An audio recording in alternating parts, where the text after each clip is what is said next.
Welcome back to another Empire Vape Shop review. I'm Graham, And I'm Dustin. and today we're talking about tanks and coils and everything in between.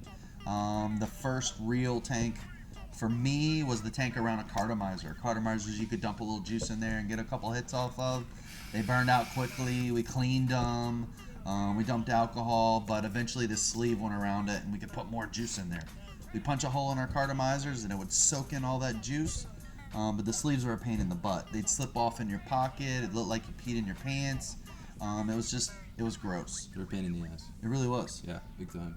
And then shortly after that, that's when the CE4 style cartomizers / clearomizers kind of hit the market, and you started having these tank systems that you could refill. The problem with it was they were leaky. Citrusy juices cracked them because they were made out of plastic at the time, and they had a top coil design, which we have evolved from to bottom coil now. The coil was up top, you had wicks hanging down, and it was just a really big pain in the ass. And I remember buying like 5 packs of CE4s at a time. It was terrible Because you can't replace the coil head in them, so it ends up just being, at the time it was awesome. Now it's a huge pain in the ass. And so shortly afterwards, you had things like this that came out. This is a CE5, so this was the next big thing, and it's really a line in the sand for clearomizers and tanks in general because it has a bottom coil design. Yep. So they took the coil out of the top, they put it in the base. Now gravity was the biggest problem with the top fill design, and they solved that by putting the coil down below. So now your juice is sitting on the coil, and you can change it. So that was a big plus. Changeable coil. You buy a couple extras, and instead of throwing away your whole tank, you're just replacing your coil. Unscrew it, dump juice in it, change your coil when you needed to, do a quick priming just like any other tank, and you were back off to the races. So you didn't have to carry 5 extra tanks with you to get through thick juice every 2 days kind of deal. I could rock this. They were awesome. Yeah, that thing cranks. Little 1.6. What are you pushing? 12 watts? 13 watts? 12 watts. Cranking on it. That's right. So the next one up was the Nautilus. Really. It was a big jump forward. It was. Too. It really was. All Pyrex, replaceable coil. These things were solid. Vacuum sealed. We used to have this big speech that you had to turn your airflow off and screw it together. And one of the ladies' favorite things was the replaceable drip tip. Yep. They could put flashy colors on top, and it was theirs. A lot of people don't like metal in their mouths. That was a big one for it too. Yep. But they didn't leak.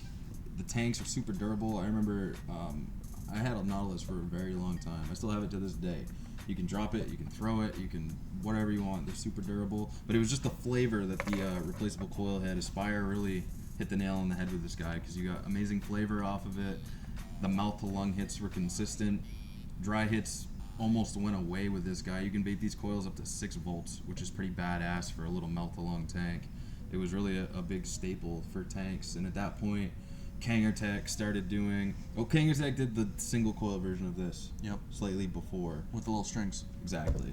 And then when this happened, the Pro Tank 3 and the Pro Tank 3 Mini, came to be, and you had these little mouth-to-lung coils. But really, the Nautilus coils were at the top of the game in terms of a mouth-to-lung tank. And the other thing with the Nautilus was it had a 510 connector. It didn't have the ego thread anymore. So there weren't beauty rings and lopsided ego spinners. We got to bigger batteries.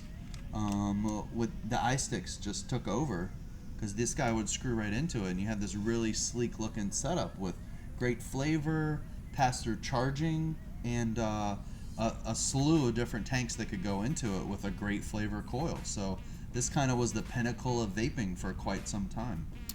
And along came sub-ohms. Yeah.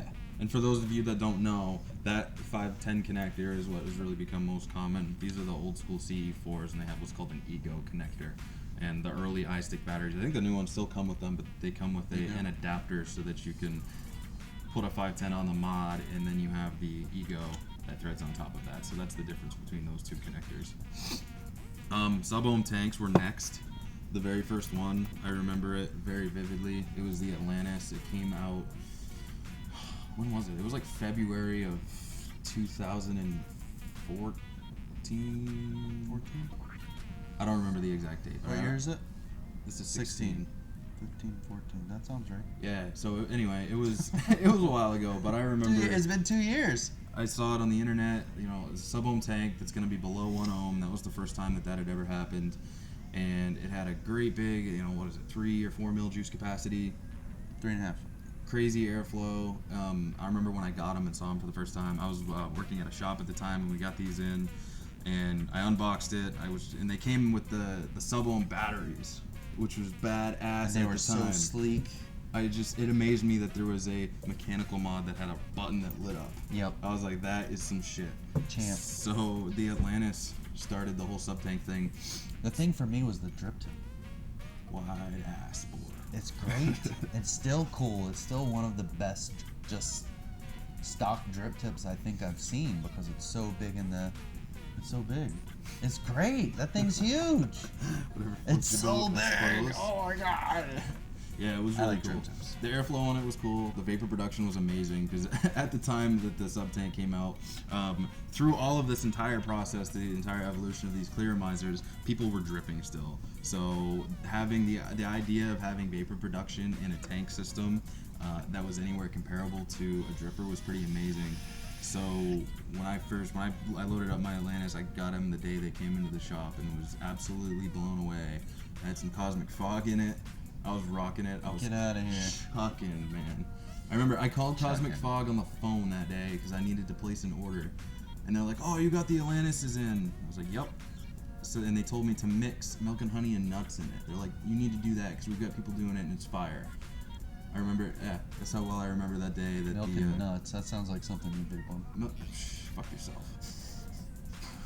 So once the Atlantis dropped, other sub-ohm tanks. Yep. Other sub-ohm tanks started fast and furious. Every company. People out of nowhere, all of a sudden, huge coils. Where did that come from? Look at this cool gimmick that they've put on there.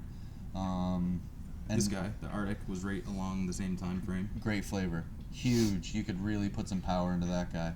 Which started stressing Devices.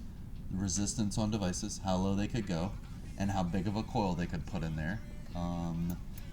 And I got a TFV4. I mean, huge coils, huge flavor, and the top fill system, which is now the standard in a tank. If anybody wants a tank, they do not want to have to take that sucker apart.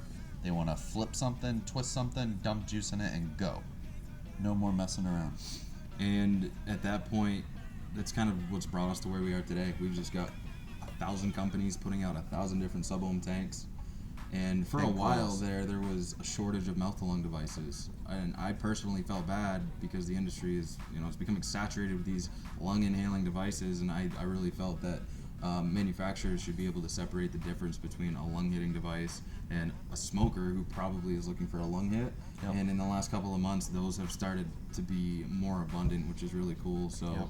Where we're at now, we've got awesome sub-ohm devices with replaceable coil heads and mouth-to-lung devices that are working really well. And this is the Nautilus. I mean, as awesome as it is, it's kind of getting like superseded by some of these, like the T18 for example. Because there's so many starter kits, we call them, coming out that are just complete devices, dump juice and go, that are really good quality stuff. And it's change a coil, it's pass-through charging, standard micro USB, and good battery, good coils, top fill systems from mouth to lung to standard powered non-adjustable starter kits all the way to like the Smuck Micro kit. So it's a full range of, it's a full kit ready to go. All you need is liquid. And one last thing I want to talk about too, because we get, every vapor, whether you're dripping or not, you probably have a tank. Tank systems are just everywhere. And we get a lot of questions relating to coil heads and how they work and how long is it gonna last and how do I change it. So the best way to sum it up, I mean, what do you tell somebody when they say, how long is this coil head gonna last? For one, it depends on the juice. My corporate answer is, I'd say about a week. It depends on what kind of juice you're using. If it's super sugary, if it's really thick, it's gonna gum up your coil a little quicker. But the big telltale signs are, how does it taste? Tastes like crap, probably needs to be changed. Is it leaking? because usually a coil will start leaking after too long sitting in your tank. And that's a good using point it. too. The solution, like 90% of the time you have a leaky tank, change your coil. Change That's the your coil. coil saying, I'm all done, I need to be changed. And that's probably going to solve your problems. And shit, I lost my train of thought. Well, so when do I need to change my coil? When it stops working, if it tastes bad, if it's leaking. So change your coil. Coils are usually 99% of the issue. Mouth lung versus sub-ohm devices. So if you've got a Nautilus and you're running, a 50-50, a 60-40, a 70-30, which, I mean, you really wouldn't want to run anything over a 70-30 or so in a mouth lung device. The juice tends to be too thick for it to wick it well, just because of the small size of the wicking holes compared to something like the ridiculous TFV4 that can take whatever you throw at it. Yep. Smaller coils, I think, will tend to last a little bit longer, just because they're not taking so much power, even though it in and of itself is smaller. I tend to see closer to 2 weeks out of those guys, where if you're vaping sub-ohm and have a TFP4, you're probably going to be, that's where it's going to bring you closer to that 1 week mark. Yep. So that's Tanks and Coils, guys. Thanks for watching. Make sure to like and subscribe, and keep it cloudy.